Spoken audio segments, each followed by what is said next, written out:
지금 소개받은 강기로라는 사람입니다. 오늘 맛깔난 대화, 까칠한 대화 이런 얘기를 하려고 합니다. 보통 텔레비전에 보면 많은 대화로 먹고 사는 아주 유명한 분들이 몇 분 계십니다. 그죠? 그래서 뭐 이런 얘기 저런 얘기 참 재미나게 얘기를 잘 하시더라고요. 들으면 저도 그렇게 재미나게 이야기하면서 뭔가 대화를 또 대화법을 많은 사람들한테 이렇게 소개하고 알리면 좋겠다 이런 생각할 때가 많아요. 근데 여러분들은 그런 기대하면 안 됩니다. 저는 재미가 없어요. 재미없는 게 저의 트레이드마크입니다. 대신 그 사람들의 강의를 제가 열심히, 저도 커뮤니케이션을 전공했기 때문에 열심히 듣습니다. 듣는데 다 듣고 나면 들을 땐 진짜 재밌어요. 그래서 저도 혼자 깔깔대고 와 재밌다 이러고 즐겁게 듣습니다. 근데 다 듣고 책을 덮듯이 텔레비전을 다른 채널로 다 돌리면 도대체 저 사람들 뭐 얘기해 준 거야 나한테. 그래서 내가 어떻게 하라고, 난 어떻게 하고 싶은 그런 법을 배우고 싶은데 그 사람들은 나한테 가르쳐 준 게 없더라고요. 그냥 뭐 즐겁게 대화해라, 행복을 주어라 뭐 이런 얘기예요. 누구나 할 수 있는 얘기죠. 누구나. 근데 그 사람들은 사실 전공자가 아니잖아요. 그래서 체계적으로 공부한 사람들이 아니고 경험론적으로 이 책 저책 보고 또 사는 가운데에서 습득된 지식이기 때문에 사실 정확한 원리를 알고 있지는 못하는 것 같아요. 그래서 이제 오늘은 좀 약간 각도를, 시각을 바꾸어서 대화의 원리가 뭐냐. 조금 어려운 얘기일 수도 있어요. 좀 더 우리가 뭐 이렇게 얘기해라, 저렇게 얘기해라. 이 시간에 그런 얘기를 하고자 하는 건 아니다라는 거. 이 시간에는 왜 그렇게 얘기하는 것이 좋으냐, 왜라는 데 보다 더 초점을 맞추어서 그 왜라는 걸 여러분들이 잘 이해하고 그 왜라는 걸 여러분들의 지식으로 갖고 그 왜라는 걸 여러분들 것으로 만들어서 그 왜라는 것을 이용해서 여러 가지 전략적으로 대화를 할 수 있는 요령을 깨우쳐주고 가르쳐보자. 제가 어줍지 않게 갖고 있는 지식이지만 제가 갖고 있는 지식의 일부니까 그걸 여러분들한테 한번 소개해보자 하는 취지로 주제를 정해서 여러분들한테 소개하려고 합니다. 여러분들도 저와 같은 이렇게 연배 아마 실 거라고 생각이 돼요. 그래서 일종의 여러분들을 보는 순간 어떤 동료애적인 그런 느낌이 팍 들어서 기분이 좋습니다. 제가 직장에 있을 때는 대화를 할 노력을 할 필요가 없어요. 왜냐하면 모든 사람이 와서 나하고 대화하고 싶어요. 난 대화하기 싫었어요. 그래서 오면 좋습니다. 아, 적당히 얘기하면 됐다, 이제 가라 이렇습니다. 근데 학생들뿐만 아니라 제가 이 직장 생활할 때는 온갖 뭐 공무원들부터 시작해서 정치하는 사람들, 기업하는 사람들 끊임없이 와서 대화를 하려고 합니다. 내가 대화할 노력을 할 필요가 없어요. 너무 쉬웠어요.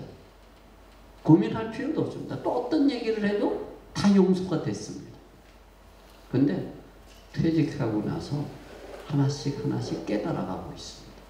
내가 대화를 잘못하면 저는 금방 왕따 돼요. 내가 대화를 잘못하면 금방 딴 데로 등 돌려서 딴 사람하고 대화를 가요. 나랑 대화하던 사람. 더 이상 나를 상대해주지 않아요. 그래서 참 나이가 들수록 우리가 노력할 게 많구나. 나이 들수록 세상의 모든 이들이 내 앞에 와서 내가 그동안에 희생하고 보여줬던 사회적인 그런 노력에 대한 공을 인정해서 다가올 줄 알았더니 결코 그렇지 않다라는 걸 지금도 깨달아가고 있습니다. 그래서 그때 중요한 것 중에 하나가 말이구나, 대화구나 하는 걸 느낍니다. 자, 이야기할 주제를 하나씩 만들어가 보죠. 이제 혹시 말을 나는 잘한다 라고 생각하시는 분 있으면 한번 손 들어보세요. 이러면 또 건반지다고 생각해서 손 안 들지도 모르겠는데 솔직하게 우리끼리 얘기니까 여러분이나 나나 다 같은 친구니까 자 나는 그나마 말 잘한다 생각하시면 말 잘한다 그러면 거꾸로 물어볼게요. 나는 말 못한다 이러신 분 그러면 남자 한 분 여자 한 분 한번 왜 뭘 못하는지 한번 들어볼까요? 자 남자 여기 저는 딱 여기 신사분 앉아 계시는데 그 말을 굉장히 잘할 거로 딱 보는 순간에 생각했는데 의외로 말을 못한다 이래 손을 드시더라고요. 뭔가 젠틀하고 이 복장 사실 이 사람의 외모가 그 사람의 인상에 영향을 미치기 때문에 그 인상이 좋아지죠. 그 외모를 잘 가꾸면 그러면 대화에 대한 기회를 상당히 많이 갖게 돼요. 좀 누추하게 입거나 좀 토속적으로 입는다 그럴까? 그런 것보다. 근데 그래 대화의 기회를 많이 가질 것 같아서 대화의 기회를 많이 가지면 상대적으로 대화도 잘할 기회가 생기는 거죠. 그래 잘할 것 같았습니다. 근데 의외로 못한다 이래 손드네요. 자, 왜 못한다고 생각하시나요? 제가 지금 네. 대화를 하다 보면은 네. 상대의 그 반응을 잘 잃지 못하고 네. 가끔은 이제 일방적인 말을 할 때가 있지 않을까 하는 그런 생각이 아, 들어서 예. 많이 경쟁해야 되겠다는 생각이 네. 네. 그러니까 말을 굉장히 잘하시는 거예요. 그죠? 우선 일방적으로 얘기할 만큼 이야기의 그 생각과 소재가 풍부하다는 얘기잖아요. 그죠? 말하기는 잘하는데 이제 말하기를 잘하는 사람은 말을 잘하는 거죠, 사실. 근데 이제 듣기가 좀 부족하다. 이런 생각을 하고 계시네요. 근데 이제 반응을 보이는 게 조금 뭔가 부족한 면이 있다 이렇게 말씀하셨는데 그 반응이라는 건 정확하게 제가 모르지만 대략적으로 얘기하면 아마 상대방의 감정을 읽는 능력이 부족하다 이렇게 해석해야지 맞는 말일 것 같습니다. 자, 잘 오셨습니다. 오늘 어떻게 감정을 읽을 것인지 이야기 드릴 겁니다. 이야기를 나와의 대화를 여러분들이 하고 나면 분명히 원리는 이해하셔서 실천만 하시면 이제 듣기와 말하기 모두 능수능란하게 되실 겁니다.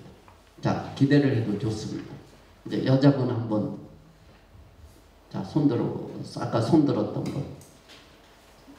왜 어느 면에서 좀 말이 부족하다, 대화가 능력이 부족하다 이래 생각하시나요? 실수할까 봐요. 말을 실수한다라는 의미는 자기가 생각하고 있는 것을 이야기할 때 실수할까봐 실수해서 못한다라는 그런 말은 절대 아닐 거예요. 그런 말이라기보다는 자기도 모르게 어떤 이야기를 하는데 자기가 한 말이 상대방한테 상처를 주거나 상대방한테 아픔을 주어서 자기는 전혀 그런 의도가 아니었음에도 불구하고 상대방이 오해를 해서 나한테 막 화를 내거나 이런 일들이 심심치 않게 잘 일어난다. 그런 말일 겁니다. 그렇죠? 그래서 그런 실수하지 않는 능력 상당히 중요하죠. 그래서 여러분들이 그런 쪽에 관심이 많을 거다라고 생각을 해서 오늘 이야기의 많은 부분은 그런 쪽의 이야기를 하려고 합니다. 그래서 말이라는 건 여긴 다행히 잘하는 분들이 안 계셔가지고 하여튼 표면적으로 제가 이렇게 수업을 진행해 가는데 이야기를 진행해 가는데 굉장히 좋을 것 같아요. 너무 잘하는 사람이 있으면 제가 부담이 되겠죠. 근데 대충 우리가 그렇게 생각을 해요. 우리가 이제 여러분들이 60, 50, 60, 70 뭐 이렇게 연세가 됐겠죠. 그러면 자, 인생을 긴 시간 살아오시면서 뭐 말을 못 해가지고 말도 안 하고 입 꾹 다물고 현재 여기까지 오신 건 아니잖아요. 끊임없이 얘기하고 끊임없이 누군가하고 말도 하고 뭐 그러면서 여기까지 오신 거잖아요. 그죠? 여러분들은 사실 말의 선수죠. 무려 60년, 70년 또 어떤 분은 50년 이상 말을 해오신 여러분들보다 더 선수는 없는 거죠. 단지 그 선수의 프로페셔널한 그런 감각을 때로는 놓치고 있다. 그게 더 맞는 이야기일 겁니다. 그래서 말이라는 게 사실 여러분들이 준 프로시지만은 때때로 아마추어 수준을 벗어나지 못하는 경우가 있어요. 그건 까닭이 있습니다. 왜 그러냐면 말이라는 게 사실 쉬운 듯 하지만 쉽지 않습니다. 말하는 게 저도 마찬가지입니다. 그래서 왜 말할 때 말하는 게 어려우냐? 어려운 이유는 말을 할 때 개입되는 요소들이 많아서 그래요. 제일 처음에는 사람이 개입되죠. 우리가 사람이 개입되는데 그 사람을 말하는 사람, 듣는 사람 이렇게 얘기하죠. 나와 너가 있어야 돼요. 그러면 내가 다르고 네가 다르기 때문에 어려워집니다. 모든 사람이 나 같으면 상대방이 굉장히 쉬워집니다. 근데 어떻죠? 나랑 똑같은 사람은 없어요. 존재하지 않습니다. 그리고 상대방이 있고 내가 다르지만 또 나는 내 생각대로 또 내 느낌과 감정대로 이야기하고 싶거든요. 상대방을 배려해서 얘기하는 것이 중요한 걸 알매도 불구하고 어떤 때는 상대방을 배려하고 싶지 않을 때도 있거든요. 그러니까 나를 내세워야 될 때도 있고 상대방을 내세워야 될 때도 있고 나와 너를 같이 내세워야 될 때도 있거든요. 그러니까 어려워집니다. 그 다음에 이제 우리가 어려운 말로 메시지를 하는데 그냥 말이에요. 대화. 여기 우리가 얘기하고 있는 이런 게 다 메시지죠. 메시지 만드는 거 쉬운 듯 어려워요. 생각도 풍부해야 돼요. 말이라는 것, 대화라는 거는 내 생각을 이렇게 글이나 말로 표현하는 거잖아요. 그러니까 생각이 없으면 말이 대화가 만들어지지 않습니다. 실제로 제가 제 와이프한테 아침마다 일어나가지고 첫 마디를 하는데 그 젊었을 때는 그래도 뭐 머리가 잘 돌아가서 다양하게 얘기했거든요. 오늘 컨디션은 어떻냐? 오늘은 그 이런 스케줄이 네가 있는데 오늘 그 스케줄에 대한 네 마음의 각오는 어떠냐? 뭐 이런 식으로 대화를 했는데 이게 이제 둘 다 늙어 놓으니까 별로 할 일이 세상 뭐 맨날 쉬는 거 말고는 할 게 없으니까 별로 물어볼 게 없더라고요. 그래가지고 아침마다 제가 뭐라고 얘기하냐면 일어나면 잠 잘 잤어? 오늘은 어제의 피곤을 다 물리칠 만큼 충분한 깊은 수면을 자고 일어났어? 그걸 계속 똑같은 말을 다른 표현으로 하고 있었더니 저한테 제 와이프가 그러더라고요. 막 화를 내요. 잠이 그렇게 인생에서 중요한 거야? 왜 맨날 깨자마자 잠만 얘기해? 당신은 잠 말고 있는 게 없어? 아니 이제 그만 얘기했으면 좋겠다. 이렇게 얘기하더라고요. 그게 이제 왜 제가 그런 칭찬을 들었겠어요. 생각이 없어가지고. 생각이 부족해서. 그래서 생각이 많아야 됩니다. 생각이 많으려면 뭐 어떻게 해야 돼요? 공부해야죠 뭐. 책도 읽고 또 시사 문제라든지 봐야 되고 텔레비전 요즘에 정보가 넘치죠. 유튜브는 그것도 봐야 돼. 그래서 지식은 쌓아가야 되는 거죠. 뭐 디지털 여기 보니까 디지털 뭐 신노인 포럼 이러는데 뭐 디지털 공부도 해야 돼. 등등 그런 거겠죠. 그래서 사실 말을 잘하려면 생각이 풍부하고 다양해야 됩니다. 그게 제일 기본 요소죠. 그런데 생각이 다양하고 풍부하면 좋은데 그게 모자랄 때 어떻게 해야 되느냐? 뭐 그게 우리의 관심사 일부는 있겠죠. 그래서 한번 생각해 봅시다. 그 다음에 이제 이 말을 하는 이 통로가 중요해요. 매체가. 근데 누구한테 중요하냐면 우리 같은 나이 든 사람한테만 중요해요. 젊은 사람들은 우리랑 생각이 달라요. 그래서 어려워요. 예를 들어 가지고 우리 때는 제가 학교 다닐 때는 교수님한테 찾아가 가지고 제가 학생 시절일 때 교수님 제 시험 채점이 잘못됐던 것 같은데 좀 한번 봐주시고 재채점 해주시면 안 되나요? 뭐 이런 얘기 전화로 뚝해서 김 교수 내 교수 수업 듣는 학생인데 내가 바빠가지고 직접 못 가는데 그 교수님이 채점한 게 뭔가 문제가 있는 것 같아. 한번 봐주시고 제가 나중에 다시 전화드리든지 선생님이 저한테 전화 주시면 그렇게 좀 알려주시면 좋겠어요. 이런 게 불가능하죠. 만약 그러면은 선생님이 어떻게 학교 그만 다니려고 각오를 했나? 그러면서 막 화를 내겠죠. 근데요, 요즘 학생들은 어떨 것 같아요? 다 그렇게 합니다. 그래가지고 제가 한 번씩 학교에 있을 때 야, 이렇게 건방지게 직접 와서 얘기해야지. 사람이 직접 만나서 할 얘기가 있고 전화로 할 얘기가 있고 문자 메시지로 할 얘기가 있는데 다 다른데, 아니 제일 쉬운 방법을 그렇게 택해가지고 나한테 맨날 지시하니까 내가 니네들 꼭 하인같이 느껴진다 이런 얘기 하거든요. 그러면 학생들이 그런 얘기 들으면 수업 시간에 그런 얘기 하거든요. 그럼 전부 다 이래, 다 헛소리 하고 있네. 지금 세상 돌아가는 거 모르고 저런 저 노인네 저거 빨리 대학을 떠나는 게 낫겠다. 그런 표정을 짓습니다. 다시 얘기하면 어떤 통로로 대화를 할 거냐라는 생각이 젊은 사람하고 나이 든 사람하고 굉장히 차이가 많습니다. 그것이 대화를 어렵게 합니다. 예를 들어서 여러분들 자식이 어떤 이야기를 하는데 전화를 하면 기분 나쁠 때가 있으실 거예요. 저도 마찬가지죠. 직접 만나서 얘기하거나 그래야지 조용하게. 무슨 전화로 통보하듯이 내가 이것밖에 못 가르쳤나? 뭐 그런.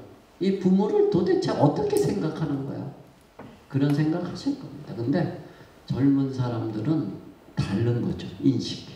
그 통로에 대한 인식. 그래서 자, 젊은 사람을 못 바꾸면 어떻게 해야 될까요? 우리가 바꿔야죠. 우리가. 절대로 남은 못 바꿉니다. 내가 바뀌어야 됩니다. 내가 바뀌는 게 뭘까요? 그게 바로 신입니다. 저 앞에. 신이라는 거는 말이 좋아 신이지, 니네들 낡고 그 다음에 옛것 안 되는 것 다 바꿔. 저게 새로운 신 아닙니까? 바꾸라는 이야기 아닐까요? 그래서 바꿔야죠. 할 수 없습니다. 그게 세상을 살아가는 우리한테, 우리를 편하고 행복하게 만들어주는 하나의 방식이기 때문에 그렇습니다. 그래서 자, 이래서 어렵다. 제일 중요한 거는 그래서 말하는 사람이 신뢰를 가져야 됩니다. 내가 한 말이 신뢰가 없는 사람이라면 안 믿습니다. 그러면 대화가 안 됩니다. 그래서 이 신뢰를 우리가 가져야 되는데 제일 중요한 것 같아요. 여러분들이 한번 생각해 보세요. 나는 다른 사람들이 나를 믿을 수 있는 사람이라고 생각한다. 한번 손 들어보세요. 난 믿을 수 있는 사람이다. 다른 사람들이 그렇게 나를 평가하고 있다. 손 들어보세요. 네, 역시 그 제일 적극적이신 그 두 분이 손을 드시네요. 자, 왜 어떻게 신뢰를 얻으셨죠? 신뢰를 얻었던 방법이 뭐예요? 진심으로 다가갔다. 진심으로 다가갔다라는 것은 거짓이 아니다라는 이야기고, 거짓이 아니다라는 이야기는 뭐죠? 늘 한결같이 그런 식으로 대하고 그런 식으로 말하고 그런 식으로 행동한다는 걸 의미하겠죠. 그게 신뢰를 획득하는 하나의 방법이겠죠. 그래서 이 신뢰를 얻는 하나의 방법은 지금부터라도 만일 혹시 꼭 지켜야 됩니다. 지키자라는 건 약속을 지켜야 됩니다. 예를 들어서 손자 손녀한테 장난감을 사주겠다고 약속했으면 내일 모레 자꾸 차일피일 미루지 말고 사줘야 됩니다. 그래야 신뢰를 얻을 수 있습니다. 자식한테도 마찬가지고 친구한테도 마찬가지고 이웃한테도 마찬가지죠. 그래서 약속을 꼭 지금부터라도 지키셔야 됩니다. 그것이 여러분들의 대화의 길을 열어주는 좋은 방법이기 때문에 그렇습니다. 그 다음에 언행이 일치돼야 됩니다. 언행. 말과 행동이 일치될 때 우리가 신뢰가 있다. 이렇게 얘기하겠죠. 그죠? 그래서 말과 행동을 일치시키려고 노력해야 됩니다. 제가 이렇게 얘기하니까 지금 느낌이 어떻죠? 우리가 꼭 초등학교 도덕 시간에 도덕 수업하는 것 같죠? 근데 해야 되죠. 왜요? 우리는 너무 자연스럽게 말과 행동을 있잖아요. 일치 안 시켜.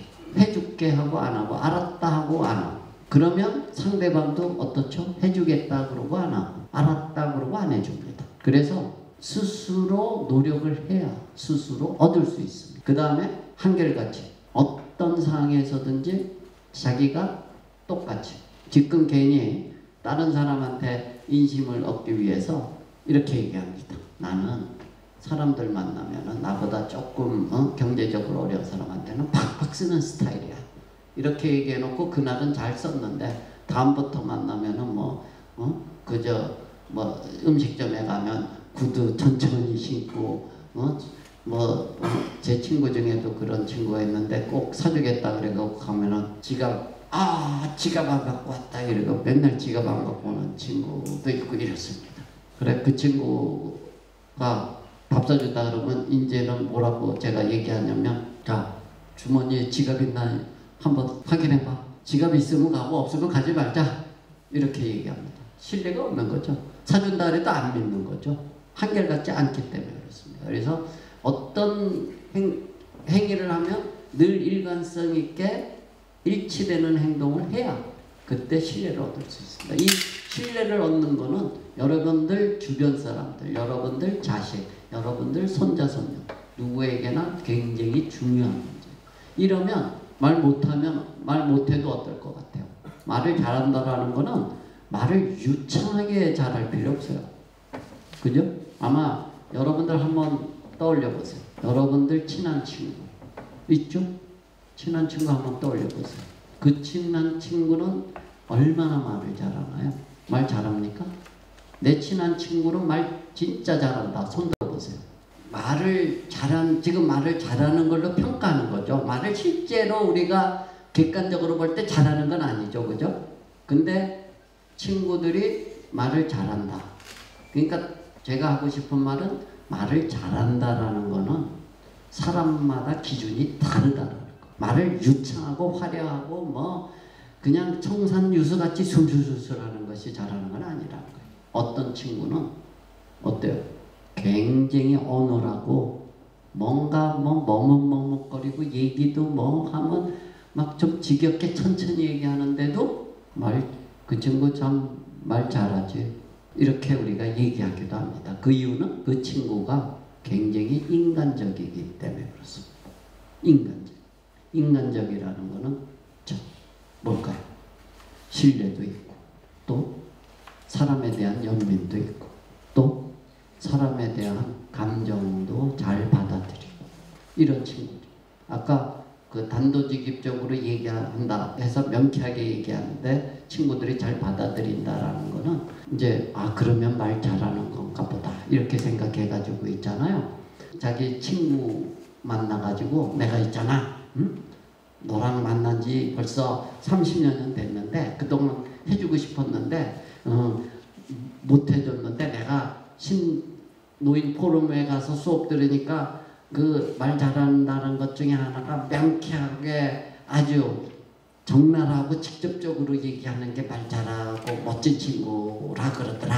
그래서 내가 용기 내서 얘기하는 데 있잖아. 너 진짜 내가 나쁜 놈이라고 생각할 때 많은 거 알아?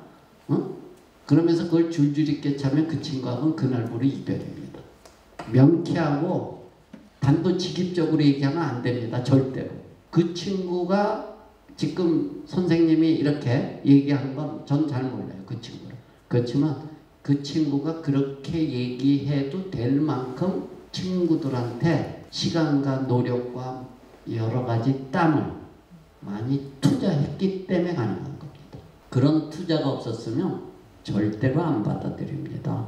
그래서 그런 하나의 오랜 동안 누적되어 있는 그런 역사성 또 오랜 기간 동안 흘러내려왔던 자신의 여러 가지 투자 이런 것들이 어우러져서 말을 잘하느냐 못하느냐 이런 게 결정되죠 사실. 그래서 여러분들이 이때까지 지나온 과거사는 어떻게 할 수가 없죠. 되돌릴 수 없어요. 우리가 되돌아갈 수 없기 때문에 지금부터라도 투자를 해야 된다는 거죠. 말을 잘한다라는 것 투자에 있습니다. 투자라는 건 어떠해야 될까요? 정신적인 투자, 뭐 물질적인 투자 다 있습니다. 꼭 무슨 뭐 돈으로 투자라는 얘기가 아닙니다.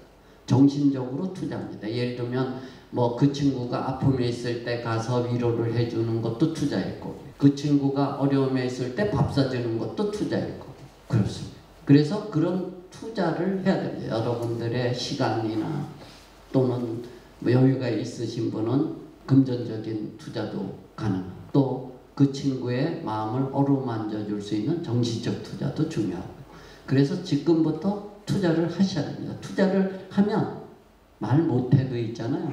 우리 저분같이 내 친구는 말 잘해요. 이런 소리 하게 되어 있습니다. 투자를 하죠. 그래서 이 투자도 중요하지만 그 투자 속에 신뢰를 쌓아야 된다라는 거죠. 자, 우리가 지금부터 이제 제가 하고 싶은 얘기는 나, 너, 뭐 그 다음에 통로 이런 얘기는 오늘 하지 않을, 나중에 시간이 있으면 좀 더 하고 당장은 하지 않을 겁니다. 오늘 이야기는 이 메시지에 초점을 맞출 겁니다. 우리가 이제 대화라는 거를 이렇게 생각해 보면 크게 두 가지예요. 하나는 감성의 측면의 대화도 있고요. 다른 하나는 이성의 대화도 있어요.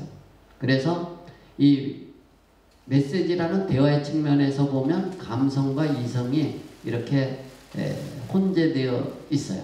우리가 혼재되게 받아들이면 어려워서 이해를 못합니다. 그래서 먼저 우리가 감성의 언어, 우리의 사람들이 제일 못하는, 우리네들이 제일 못하는 게 이런 감성의 대화입니다.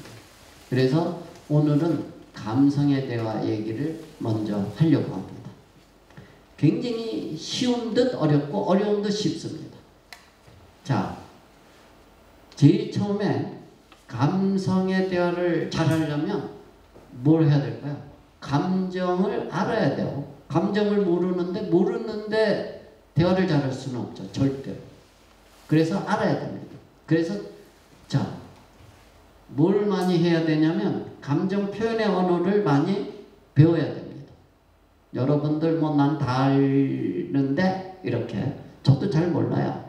자, 감성의 언어, 감정을 표현하는 언어 어떤 거 있나요? 슬프다, 기쁘다, 희노애락은 다 감정을 표현하는 거죠. 자, 그거 말고 또 어떤 거 알고 계시나요? 우리가 실제 현실 대화 속에서 많이 표현할 수 있는 감정 표현의 언어 얘기해 보죠. 자, 누가 가르쳐 주세요. 어떤 거 있을까요? 네. 멋있다. 예쁘다. 또 자랑스럽다. 근데 실제 상황에서 이렇습니다. 우리가 대화를 할 때 상대가 긍정적인 감정에 휩싸여 있을 때도 대화를 하지만 상대방이 부정적 감정에 휩싸여 있을 때, 뭐 슬픔이나 괴로움, 고민 이런 거 있을 때 어떤 때 대화가 더 힘들까요? 그렇죠. 당연합니다. 상대가 부정적 감정이 있을 때 상대방이 기뻐가지고 날뛰어서 내 애가 와 이번에 공부 잘해가지고 서울대에 들어갔어 하고 길길이 날뛰는 친구한테 아씨 맨날 술 처먹고 너는 그러면서도 자식 새끼는 어째 그리 공부 잘하게 났냐? 와 참 세상 불공평하다. 이렇게 얘기해도 어떻게 받아들일까요? 기쁘게 받아들입니다. 막 춤춥니다. 긍정적인 감정이 있을 때는요, 어떤 말을 해도 다 용서가 됩니다. 그렇죠? 그때는 문제가 안 돼요. 근데 이 부정적인 감정에 휩싸여 있을 때 이게 문제됩니다. 이게 말 한마디 잘못하면요, 3000% 빠져서 대판 싸우거나 나도 기분 나쁘게 돼서 가요. 나는 아무 기분 나쁜 것도 없었는데 그 자식 때문에 나도 되게 속상하고 스트레스 받아서 갑니다. 잘못하면. 그렇죠? 그래서 자, 우리가 많이 알아야 될 감정 표현의 언어 중에 특히 부정적인 감정을 표현하는 언어를 많이 알아야 됩니다. 특히. 그래야 위기의 대화에서, 위기의 감정의 대화에서 빨리 벗어날 수가 있습니다. 자, 어떤 거 있을까요? 지금 너무 아름다운 말만 해서 제가 좀 아름답지 않은 말의 감정 표현의 언어를 얘기해보자 이렇게 얘기합니다. 여러분들은 너무 천사표 같아요. 뭐 아름답고 멋지고 뭐 이런 말씀을 하시니까. 자, 어떤 거요? 네? 잘 될 거야. 잘 될 거야. 네, 잘 될 거야. 또 힘들지. 힘들지. 좋은 표현이에요. 제가 탁 얘기하면 잘 될 거야는 사실 그 좋은 표현 아니에요. 이 부정적인 감정에 휩싸였을 때 있잖아요. 잘 돼야 하는 거는 잘못하면요 약 올리는 것 같이 느낄 수도 있어요. 앞으로는 조금 자제해서 쓰시기 바랍니다. 자, 힘들지. 그건 아주 좋은 표현입니다. 또 어떤 거 있을까요? 맞장구 치주는 거. 맞장구 아주 좋은 겁니다. 같이 예. 같은 기분이 되어. 그렇죠. 굉장히 감정의 대화를 잘하시는 분일 것 같습니다. 아마 부부관계가 굉장히 좋으실 것 같아요. 좋습니까? 이제 우리가 감정, 부정적인 상태에 빠져 있는 친구한테 표현할 수 있는 감정 표현의 언어. 그걸 많이 알아두면 이제 배워서 써먹으면 되니까. 써먹으면 되잖아요. 아까 힘들지 하나 배웠죠? 맞장구 쳐주는 거 배웠죠? 또 어떤 표현이 있나요? 뭐 안타깝다, 속상하구나 이런 표현들 다 그럴 때 쓸 수 있는 표현이죠. 굉장히 마음이 아팠구나, 굉장히 기분이 나빴었구나, 뭐 이런 표현들. 자, 알겠죠? 그런 표현들을 여러분들이 자꾸 배워야 돼요. 배운 다음에 어떻게 해야 돼요? 말로 표현해야 돼요. 절대로 있잖아요. 표현하지 않은 지식은 다시 표현이 안 돼요. 자꾸 감추게 됩니다. 자꾸 삼키게 됩니다. 그래서 감정 표현의 언어를 배우고 다 알아요. 사실 다 아는 건데 어때요? 표현을 안 했기 때문에 빨리빨리 안 나오는 거죠. 그래서 자꾸 적용해서 표현해 봐야 됩니다. 자, 오늘 집에 가서 얘기하세요. 지금 뭐 배웠죠? 힘들었지 배웠죠? 여러분들 와이프한테 오늘 하루 힘들었지 이렇게 얘기해 주세요. 그러면 뭔가가 달라지겠죠. 뭐가 달라질지 몰라도. 자, 알겠죠? 굉장히 중요합니다. 그래서 감정 표현의 언어를 많이 습득하자. 그리고 실천해보자. 실행해보자. 이런 게 중요하고요. 그 다음에 감정의 언어는 주로 형용사 형태입니다. 뭐 아름답다 뭐 이런 것처럼. 그래서 형용사 형태라서 그냥 힌트를 준 거고요. 그 다음에 여러분들이 감정의 대화 속에서 성공한 경우도 있을 거고 실패한 경우도 있을 거예요.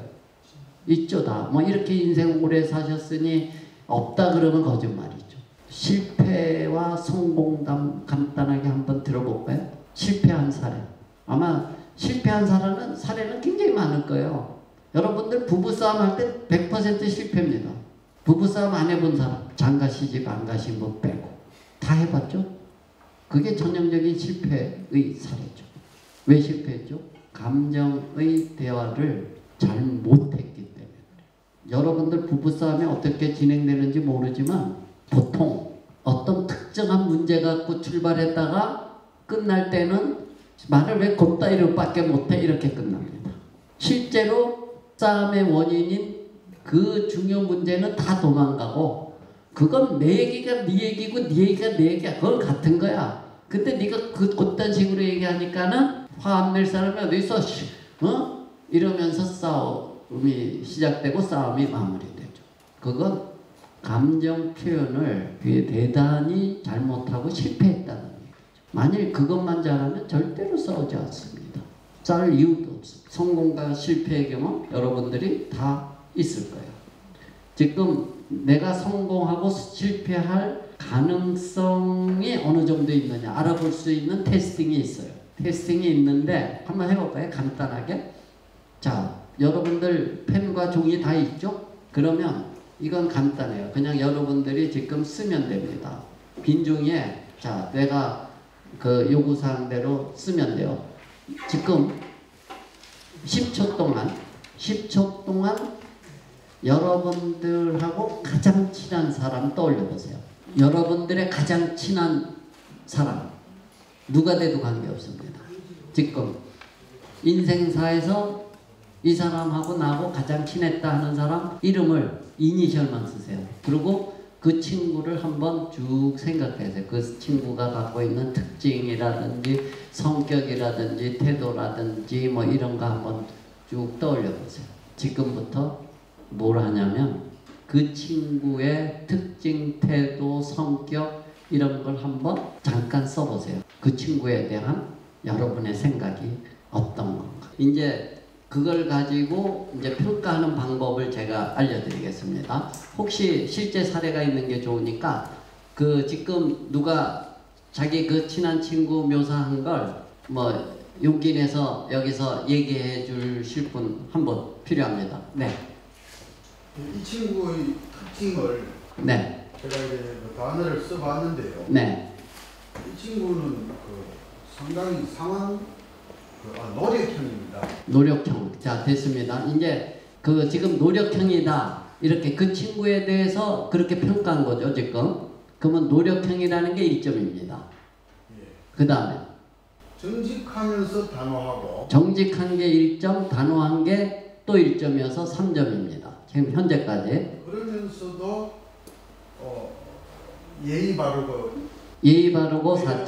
배려할 줄도 알고 배려할 줄 안다. 5점. 그러고 어떤 일을 할 때 네. 공인중개사하고 법무사 두 개 최근에 함께 했는데 64살입니다. 네네. 또 치밀합니다. 안 치밀하면 이게 안 되죠. 치밀하다가 6점이고 법무사도 되고 공인중개사 됐다라는 건 점수에 안 들어갑니다. 왜냐하면 객관적인 사실이기 때문에. 객관적인 사실은 그 채점 안 하고 그 친구에 대한 여러분들이 갖는 주관적인 느낌이 평가할 때 평가 점수로 들어갑니다. 그 다음에 그러면서 감정에 안 치우치고 감정에 치우치지 않는다가 또 1점입니다. 객관적이면서 상황 순리적입니다. 객관적이다 1점, 상황 순리적이다 1점. 그래서 지금 현재 선생님이 그 쓴 전체 점수는 9점입니다. 알겠죠? 평가하는 방법이 그런 식으로 합니다. 그 친구에 대한 객관적인 사실은 점수에서 배제되고요. 그 하나하나의 그 특징을 묘사하는 그 내용들이 1점씩 올라가는 겁니다. 그래서 그 점수를 합쳐서 그 이 자기의 점수가 돼요. 그 점수를 우리가 그 이 롤 카테고리 그 이 스코어라고 얘기하는데 어려운 말이죠. 그게 어떤 가능성을 갖고 있는 점수냐면 여러분들이 상대방의 감성을 잘 파악하고 그 감성에 빨리 반응할 수 있는 일종의 능력의 지표로 사용됩니다. 그래서 실제 지금 제가 시간이 없어가지고 길게 설명하지 않고 그냥 짧게 가는데 실제로는 또 어떤 것까지 같이 하게 되냐면 지금 친한 친구를 평가해보라 그랬죠. 근데 가장 싫어하는 친구 여러분들이 그 사람에 대해서도 똑같이 묘사하게 시킵니다. 자, 묘사해보세요. 집에 가서. 그러고 나서 지금 채점하는 방법은 그 특징 하나하나가 1점씩 올라가서 몇 점인가. 그래서 그 점수가 몇 점 이상이면 몇 점인가를 보고 감정을 읽어내는 나의 능력이 어느 정도 되는가 알 수 있어요. 보통 어떻게 되느냐. 우리가 이 조사해보면 미국 사람들이 훨씬 이 점수가 높습니다. 한국 사람에 비해서. 거의 2배 가까이 됩니다. 한국 사람은 굉장히 낮아요. 감정을 읽는 능력이. 근데 미국 사람들은 굉장히 높습니다. 제가 실제로 이 미국 학생들한테도 조사해보고 한국 대학생들한테도 조사해보면 미국 대학생들은 아까 좋아하는 사람, 싫어하는 사람 두 개 평가한다 그랬죠. 그거 합성한 점수가 한 28점 정도 나옵니다. 근데 한국 대학생들은 한 14점, 15점밖에 안 나옵니다. 그건 그만큼 우리는 입시에 고공부터 하다 보니까 상대방의 감정 이런 거에 신경 쓸 겨를이 없는 거죠. 아이들이. 여러분들도 그럴 가능성이 있는데 이제 이렇게 되죠. 나이가 들어가면 남자 어르신들은 감성적이 되고, 저도 감성적이 조금씩 돼요. 전 굉장히 이성적이었거든요. 감성적이 돼 가는 것 같고요. 여성분들은 좀 더 이성적이 되면서 남성적이 된다, 이렇게 얘기하잖아요. 그런 것 같아요. 자, 여러분들이 이 점수가 제 생각에는 15점 이상 되면, 지금 그 발표하신 선생님은 9점이었잖아요. 짧은 시간에. 원래 그 3분에서 4분을 줍니다. 여러분들은 4분 정도, 좋은 사람 4분, 싫어하는 사람 4분에서 8분간 동안 쓰게 하면 아마 점수가 더 올라가셨을 것 같은데, 굉장히 감성 대화를 뛰어나게 할 충분한 수양을 갖추고 계신 분입니다. 점수로 봤을 때 굉장히 높으신 분이에요. 그래서 부부관계도 좋다, 이렇게 추정할 수 있죠. 그렇습니다. 그래서 여러분들이 만일 점수가 별로 좋은 점수가 안 나오면 어떻게 해야 될까요? 어떻게? 그 사람을 읽어내는 방식을 좀 더 다양한 시각으로 보려고 노력해야 됩니다. 그래서 여러분들이 내 자식, 쉽게 생각해서 내 자식 2명이 있다면 첫째는 어떤 특징이 있나 한번 생각해 보는데, 좀 더 적극적으로 다양하게 생각하시라는 겁니다. 그래야 그 자식과의 감성의 대화를 원활하게 할 수가 있습니다. 둘째도 마찬가지고. 알겠죠? 그래서 이거는 그 노력에 따라서 점수가 굉장히 빠른 속도로 늘기 때문에 조금만 연습하면 됩니다. 자꾸 어떻게 하면 되겠어요? 연습할 때 쓰세요. 지금 썼듯이 내 첫째 아이는 이렇다 착하다, 똑똑하다, 그러면서도 뭔가 부모를 공경할 줄 모른다, 쓰세요. 자꾸 쓰면서 하나하나씩 늘려가세요. 그러면 감성의 자식과의 대화를 성공할 수 있습니다. 물론 부부간에도 마찬가지예요. 여러분들 이 안사람 바깥사람 전부 다 어떤 특징이 있나 써보는 거죠. 좀 더 세분화해서. 만일 그걸 몇 개 못 쓴다면 문제가 심각한 거예요. 그건 무슨 얘기일까요? 내 와이프나 내 남편에 대해서 그걸 쓰는데 몇 개 쓰지 못한다. 그러면 한평생 감성의 대화를 계속 끊임없이 실패해와서 끊임없이 부부싸움도 하다가 끊임없이 사이가 나빠서 토라지다가 그러고 인생 살아왔다는 얘기입니다. 그래서 오늘부터 여러분들이 감성의 대화를 잘할 수 있도록 하면 됩니다. 대화는 어떻게 해야 잘한다고요? 뭐라 그랬죠? 그렇죠. 노력 없이 이루어지지 않습니다. 자연적으로 떨어지지 않습니다. 노력해야 됩니다. 그러면 감성의 대화에서 가장 중요한 게 뭐냐? 감성은 있잖아요. 뭐라 그랬죠? 감정을 읽으라 그랬죠. 읽으려면 어떻게 해야 될까요? 제일 감성의 대화를 잘하려면 감정을 읽어야 됩니다. 읽는 걸 잘하려면 들어야 됩니다. 듣지 않으면 상대방의 감정을 읽어낼 수가 없습니다. 자, 이 읽는 듣기를 하는 요령입니다. 감정을 파악하기 위해서 어떤 식으로 듣기를 해야 되느냐 굉장히 중요합니다. 이것만 잘해도 여러분들은 대화에 무조건 성공할 수 있어요. 사실 우리 대화의 80%는 감성의 대화입니다.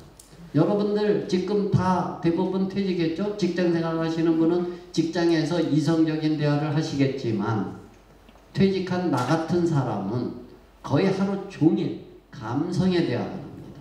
비즈니스 할 게 없어요. 제가 제 와이프하고 비즈니스 하겠습니다. 자, 오늘 한 끼 차려주는데 아침은 1,000원, 점심은 2,000원, 저녁은 3,000원. 그래서 6,000원 어치 내가 6,000원을 너한테 용돈 줄 테니까 그거에 감안해서 내가 손해보지 않도록 잘 조절해서 식사를 차려라 나한테. 이런 식의 대화는 우리가 하지 않지 않습니까? 다시 얘기하면 집에 앉아가지고 또는 밖에서 대부분 우리 퇴직한 비즈니스 하지 않는 사람들은 감성의 대화를 하기 마련입니다. 그래서 그때 제일 중요한 게 뭐냐? 내가 감성의 대화를 하는데 좀 부족하다라고 느낄 때는 듣기를 해야 됩니다. 듣기. 쉽죠? 말하는 것보다 있잖아요. 굉장히 쉽습니다. 말하는 게 훨씬 어려워요. 듣는 게 훨씬 쉽습니다. 근데 듣는 게 쉬운 듯 하지만 결코 또 쉽지 않습니다. 왜 그렇죠? 우리 있잖아요. 말하고 싶어가지고 미칩니다. 말하고 싶어서. 우리 있잖아요. 듣는 속도와 말하는 속도, 그걸 비교해 보면은 있잖아요. 어떨 것 같아요? 그거 이렇게 우리가 이렇게 조사하고 측정해 보거든요. 그러면 말하는 속도에 비해서 듣는 속도는 4배 빠릅니다. 4배. 그 얘기는 무슨 얘기냐면 상대방이 나한테 얘기할 때 내 듣는 능력의 몇 프로만 쓰고 있다는 얘기예요. 25%만 쓰고 75%는 놀고 있습니다. 75% 놀고 있으니까 뭐 할까요? 같이 놉니다. 75%가. 그러다 보니까 어떻게 되죠? 때로는 잘 못 듣습니다. 75%하고 노느라고. 그래서 그 75%가 우리를 괴롭힙니다. 들을 때. 그래 놀지 않아야 됩니다. 알겠죠? 들어야 됩니다. 들어야 됩니다. 난 잘 안 들어요. 75%하고 매일 놀고 있기 때문에 안 듣는 겁니다. 75%는 주로 어디에 소비할까요? 듣는 거는 25% 그냥 글로 보내고 75%는 내가 말할 걸 생각하고 대부분 사람들이. 내가 요거 끝나자마자 빨리 요 얘기를 해야지. 그러다 보면 25%도 안 들립니다. 그러니까 안 듣는 겁니다. 근데 들을 땐 들어야 됩니다. 말하는 걸 생각하면 안 됩니다. 말하는 건 그 다음에 문제. 그러면 75% 흐트러뜨려서 듣지 말고 전력으로 들어야 됩니다. 일단. 그러고 나서 마음으로 들어야 돼요. 감정의 대화의 경우. 감정의 대화는 있잖아요. 어떻게 캐치할 수 있느냐. 대화는 감정의 대화와 이성의 대화가 있어요. 감정의 대화는 어떻게 내가 캐치할 수 있느냐. 어떻게 캐치할 수 있을까요? 뭐 화를 내거나 신경질을 내거나 즐거워서 날뛰고 있거나 감정의 대화를 할 때입니다. 하고 있는 겁니다. 감정의 대화는 뭐죠? 이성의 대화가 아니죠. 이성의 대화는 뭐죠? 굉장히 논리적이고 합리적인 대화입니다. 상대방이 터무니없이 얘기하고 상대방이 비논리적으로 얘기하고 상대방이 내키는 대로 얘기하고 그게 다 뭐죠? 감정의 대화를 하고 있는 겁니다. 우리는 80% 이상은 감정의 대화를 합니다. 매일. 그러니까 대부분 감정의 대화입니다. 내가 판단이 안 될 땐 어떻게 하면 되죠? 감정의 대화를 하고 있구나. 이렇게 생각하면 손해볼 일이 없습니다. 그 감정의 대화의 특징은 뭐냐면 감정의 대화를 다 마무리해서 빨리 이성의 대화로 보내야 됩니다. 이성의 대화로 보낼 때 기분이 그 감정의 대화가 굉장히 성공적이어서 둘 다 기분이 좋아지면서 그 이성이 풍성해집니다. 그래서 감정의 대화의 목표는요.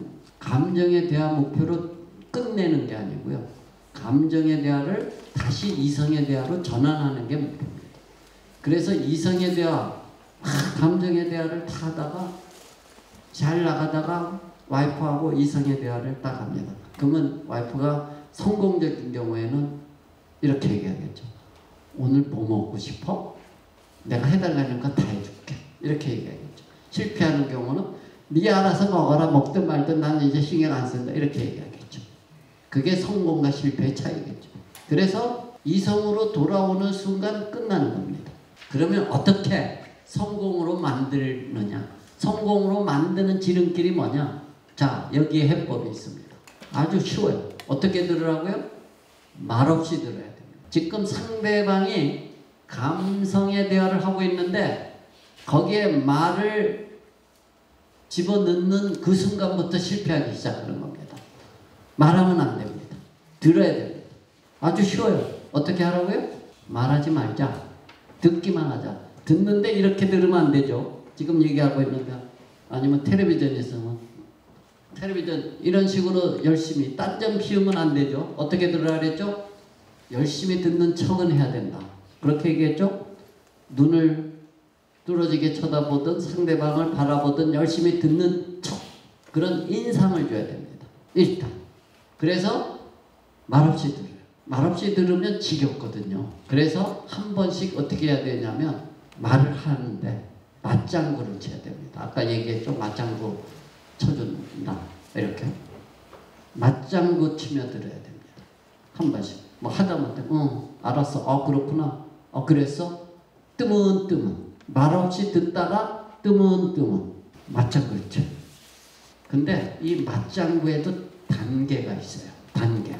다시 얘기하면 맞장구도 있잖아요. 기술이 있어요. 그래서 1단계, 2단계, 3단계 여기 써있죠. 1단계가 가장 쉬운 기술이에요. 2단계가 조금 더 어려운 기술이에요. 3단계가 더 어려운 기술이에요. 그래서 여러분들이 자신 없을 땐 1단계 맞장구를 치면 돼요. 무조건 맞아, 그래, 응, 알았어, 그렇구나 이러면 됩니다. 근데 여기에 자신감이 붙으면 2단계로 가면 됩니다. 2단계는 상대의 한 말을 되풀이하는 겁니다. 요건 조금 더 어려워요. 왜 어려울까요? 상대방이 한 말을 기억해야 되니까 어려워요. 그래서 오늘 와이프가 퇴근해서 집에 갔는데 이렇게 얘기합니다. 오늘 내 친구 만났는데 있잖아. 그 가시 나가 있지. 뭐 나한테 너 굉장히 까탈스러운 여자 친구라고 얘기하는 거야. 이렇게 탁 시작합니다. 이러면 실패죠. 맞잖아. 너 까탈스럽잖아. 이러면 그때부터 싸움이 시작될 겁니다. 틀림없이. 그때는 어떻게 해야 되죠? 들으면서 맞장구 쳐주면 돼요. 그래? 까탈스러운 여자라고 그랬어? 자, 이제 되풀이죠. 그러면 성공입니다. 아주 쉽죠? 굉장히 쉽습니다. 근데 안 합니다. 잘 안 해요. 왜 안 하죠? 몰라서도 안 하고 쪽팔려서도 안 하고 그렇죠? 동의해주고 싶지 않은 거죠. 나도 그렇게 느꼈으니까. 그럼에도 불구하고 마음을 비우고 어떻게 들으면서 맞장구를 쳐야 됩니다. 속으로 까탈스러운 와이프라고 느꼈음에도 불구하고 참아야 됩니다. 왜? 저녁을 맛있게 먹기 위해서. 3단계는 조금 더 어렵습니다. 3단계. 이건 다른 표현으로 같은 뜻을 말해야 돼. 까탈스럽다라고 얘기했어. 되풀이는 쉽죠. 근데 까탈스럽다고 얘기했어를 다른 표현으로 말해야 됩니다. 너 보고 굉장히 뭔가 하나하나 따지고 그런 사람으로 네 친구가 보고 있나 보지? 그렇게 얘기했어? 이렇게. 어렵죠? 이제 까탈스럽다라는 걸 다른 말로 찾아야 되는 거죠. 어려워요. 이거는 어떻게 해야 될까요? 아까 뭐라 그랬죠? 감정 표현의 언어를 배우라고 그랬죠. 그죠? 감정 표현의 언어를 자꾸 배우면 습득하면 쉬워집니다. 그러면 꼭 이렇게 쉬운 거 놔두고 꼭 어려운 거 해야 돼요? 하고 질문할 수도 있겠죠. 하는 게 좋을까요? 안 하는 게 좋을까요? 어려운 거. 하는 게 좋으니까 써놨겠죠. 왜 좋을까요? 하는 게 왜 좋을까요? 갑자기 상대방이 멋지게 보입니다. 이 3단계를 쓰면 상대방의 그 감정의 대화를 시작한 그 사람이 나를 멋지게 봅니다. 나를 있잖아요. 굉장히 믿을 수 있는 사람으로 봅니다. 나를 의지하고 싶어집니다. 나에게. 그게 첫 번째 효과입니다. 두 번째는요. 같은 말을 같은 뜻을 다른 표현으로 하면 상대방이 더 빠르게 위로를 받습니다. 굉장히 나를 폭넓게 이해해주고 있구나. 이런 느낌을 받습니다. 사실은 같은 말을 했음에도 불구하고 상대방은 나를 굉장히 넓게 다 이해하고 있구나. 나를 완전히 꿰차고 있구나. 이런 느낌을 받아서 어떨까요? 더 빨리 감정의 언어에서 감정의 대화에서 이성의 대화로 전환할 가능성이 증가됩니다. 그래서 1단계, 2단계, 3단계 단계를 올리는 게 좋습니다. 단계를 올리기 위한 방법 다시 한번 뭐라 그랬죠? 감정 표현의 언어를 배워야 됩니다. 배우세요. 배우는 건 뭐 인터넷 같은데 이렇게 찾아보면 많이 나옵니다. 소설을 읽어도 됩니다. 많이 나옵니다. 그런 데에서 뭐라 그랬어요? 형용사형으로 구성되어 있으니까 형용사형들을 눈여겨 바라보면 됩니다. 쉽죠? 쉽습니다. 처음에 뭐라 그랬죠? 말없이 듣고 맞장구 쳐주고 맞장구 칠 땐 1단계, 2단계, 3단계 3단계까지 도달되자. 3단계까지 도달되면 어떨까요? 마음을 읽는 듣기의 고수가 된 겁니다. 그 다음에 상대방의 감정을 읽고 마지막입니다. 감정을 읽고 표현하는데 상대방의 감정을 읽고 표현하죠.